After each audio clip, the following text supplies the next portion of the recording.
The venue was really sweet. It was just, it was a noisy little room, full of people, but somehow we connected, I think. I felt it was pretty cool. And like I said, that was about after the end of like 2 years of you and I doing shows, a lot of shows, a lot of places, and now looking back at it, we see that it was kind of like the end of a cycle, but it was cool.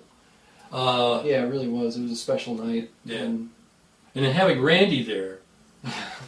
The story. Yeah, so you had this wild idea to involve him in a special way. I talked to Randy on the phone a few days before the show, or certainly before the show, and I had said, I got an idea. So John calls me up and he's got this really great idea, and I'm thinking, how am I going to be tortured? And he came up with it. He said, I got it. We're just going to play, and you're going to come, and you're going to mime like you're playing drums. And I thought, great place to start. And I don't know, it was really funny. And we just laughed, and we did it, and it was really fun. And of course, it led to real drumming, which I was kind of expecting it might. It ended up being pretty funny and pretty cool. Mm-hmm. Yeah, there was a good energy in the room, and we didn't have any huge issues or anything, and I really think it came out pretty special. It sounded great. And we opened our set with Maybe Tomorrow. Yeah.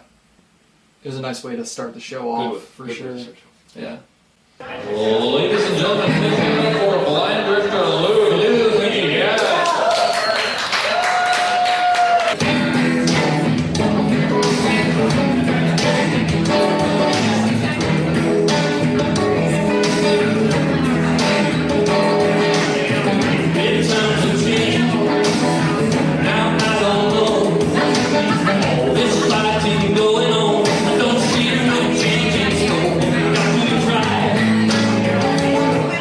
Time.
so we had done rooming in the inn quite a bit, and really kind of become acquainted with the people there. And Betty's Grill, we did that. We did some small stuff in the Nashville area. yeah, and that was kind of just building our chops a little bit, getting us used to it, getting us comfortable, and giving us an opportunity to get out there and meet some people in the community and stuff. And I guess Florida was the first expedition outside of our home base here, and And I just started cold calling, and I started contacting, connecting to people in the Sarasota, Bradenton, Tampa area, because I have family there. Yeah. And I thought it would be a great opportunity for us to go to see family, but also to break out of the cycle of just playing Nashville. And if you're a Nashville musician, you kind of know what that is. So we went to Florida. Yeah. And we played at a bookstore. It was a bookstore coffee house. Really cool place. Very cool. Yeah. Had an outside venue, so we were out in a courtyard, and it was really cool. And then as we're driving, we're just leaving. I mean, literally, we had Kind of a just lot getting going. of difficulties to get on the road and get out of that Yeah. day. And then as we left, we went up and we're looking up, and I go, "Look at that rainbow!" And there was this rainbow. And we were seeing it, and it looked like it was right up the road from us, and it looked like it ended right at the side of the road. Did it? Yeah. Anyway, we drove up to it, and then we drove through a rainbow. Yeah, it was literally And going it over just the went road. poof. Yeah. And it was funny because it was so metaphoric to what happened after that. Because all the difficulty that led up to that, us doing that, disappeared. It was a nice breaking through, literally, of a lot of tension and difficulty. I mean, a sense of peace, in a sense of, all right, we're on the way. Just kind of felt like an initiation. Yeah, it was sort of like a baptism through the... Yeah. But But then that trip ended up so great. It ended up amazing. We did a bookstore because we were doing Lost in America, and Lost in America is a novel, and it's a story, and people know that. It's a book which has music in it. So we were making available the novel, but we were also making available the recording of This Was, which was our first record. Yeah. And we sold every piece of merch that we had. I think so. It's definitely, and you know, it had its difficulties itself, but by the end of it, the whole thing was just really such a cool opportunity, and it was great. Yeah. And one of the songs we've been playing from the very beginning was Mescatel. Mescatel is a true story about a true place, and it's always been a eye opener for our audience, and we're going to let you hear that. Yeah.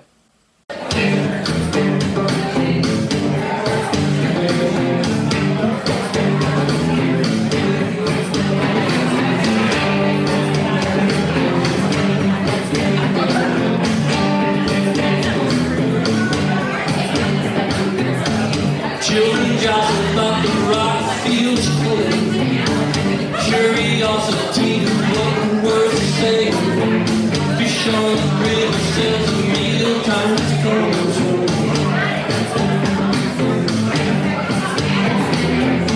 Oh, word exchange or barely understanding. Sounds of friends are into words they are branding. The laughing fills the air with joy like some sweet perfume. Don't let no memory die. Stirs the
light fills the sky. A massive city of Miami spices, spread out like Babylon, low entices. The second you're turning in my heart, you keep going right. Don't let the memory of the night stir up the traces of tears I cried. Those children's faces leave your heart a place to dwell. Darkness to tell. Darkness to tell. Darkness to tell.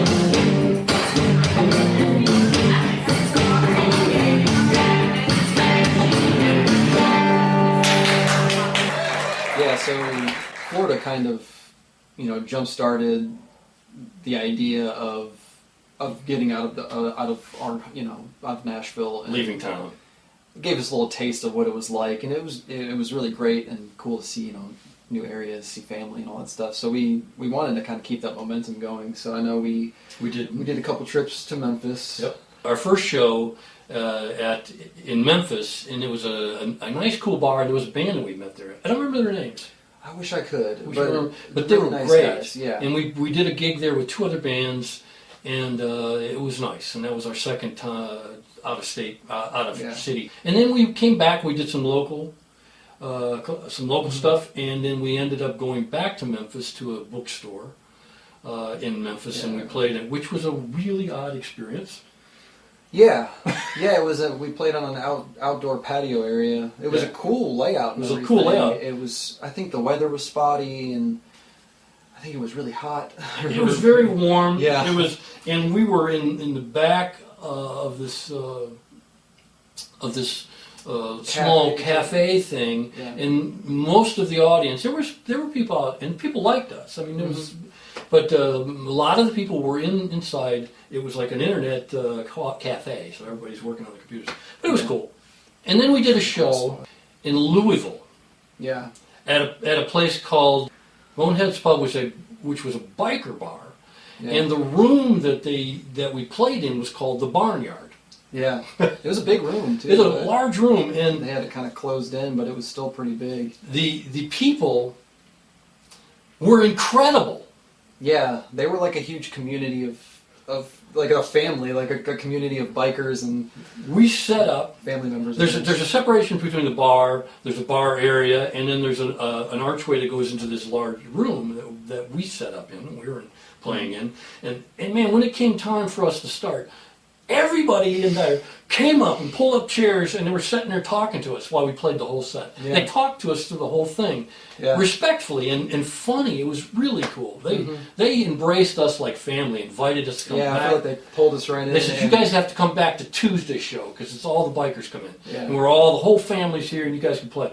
We still need to do that because I really need to liked do that that. place. It was, and we played like I think 2 sets. Yeah, we played. So we played for like an We hour played and a a good- half total. yeah. I think. And it was a great night, incredible night, full of encouragement. We just left that place just feeling great. Yeah. And one of the songs we played there, and we continually play, is "Lost in America," which is the song from the novel, but it's got a life of its own. This song always seems to bring out something. Yeah. And it was great. Yeah. Great song. Here's "Lost in America" at the Dose.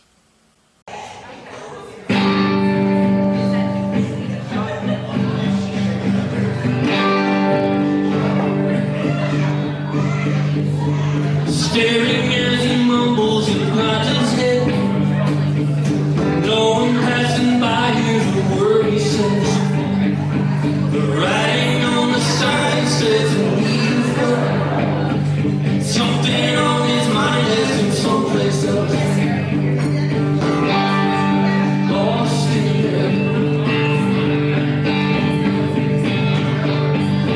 Woman left him crying on the night out with the boys. Your life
kind of looking for an opportunity to have a residency. We wanted to have a place where we played regularly in town, that we could go, build chops, build rapport with a fan base and all of that. And we worked at that. I worked a lot on the phones and on organizing it and trying to figure it out.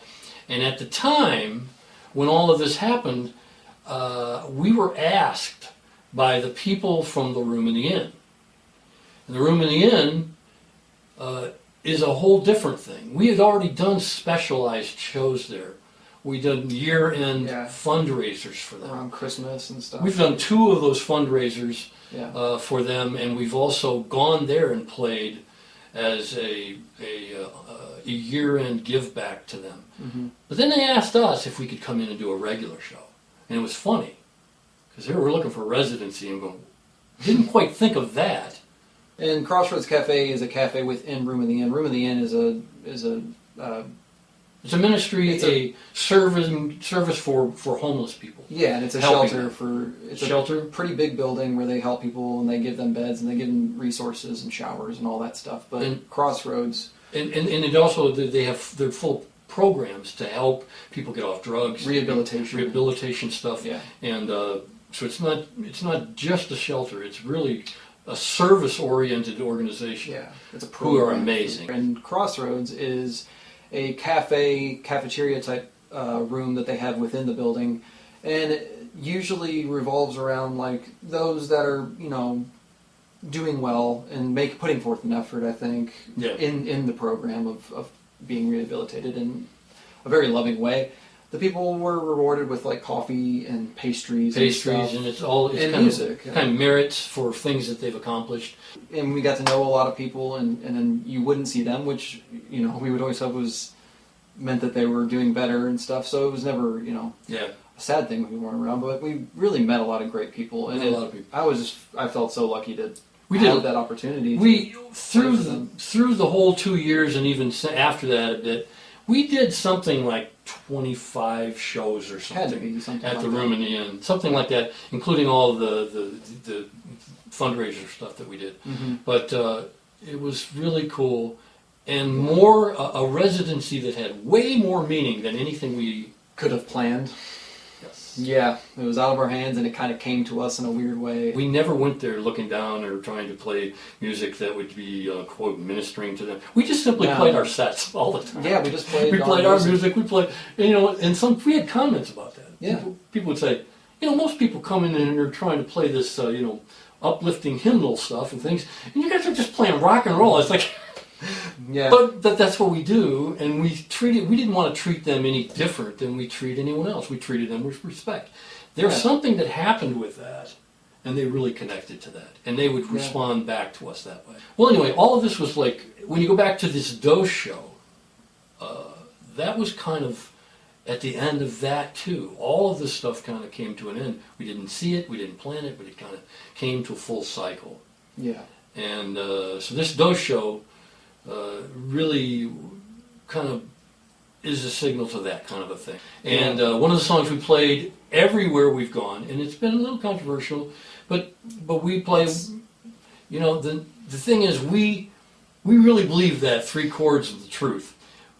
One of the things that we've done as Blind Drifter Luke and what we've done as Stage Crew Records is one of the priorities is art and telling the truth and being honest about the truth. And Yeah. so we've kind of like, Shedding a light on yeah, strides. believe that for what it is. Yeah. But we played Get Along Little Doggy almost every show we ever played. Yeah. Almost every show. Mm-hmm. Always got a response. And here's the version we did at Dose. Yeah.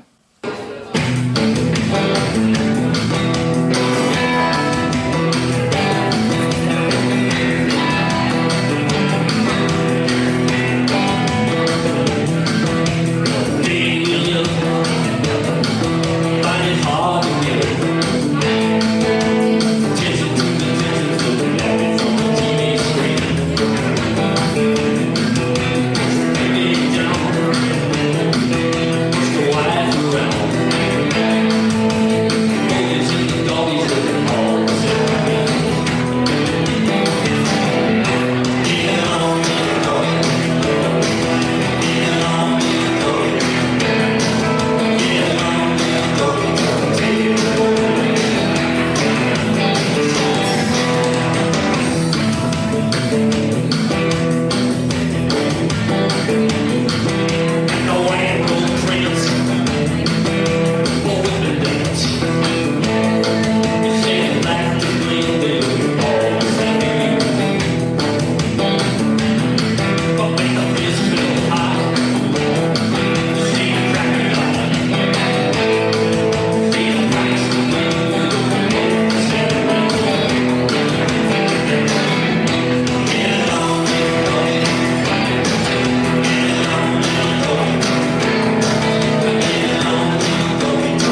There's freestyle ticket, please. We don't want to carry it home. And thank you for everything. Thanks to all the others that played tonight. We are Blind Drift Lou.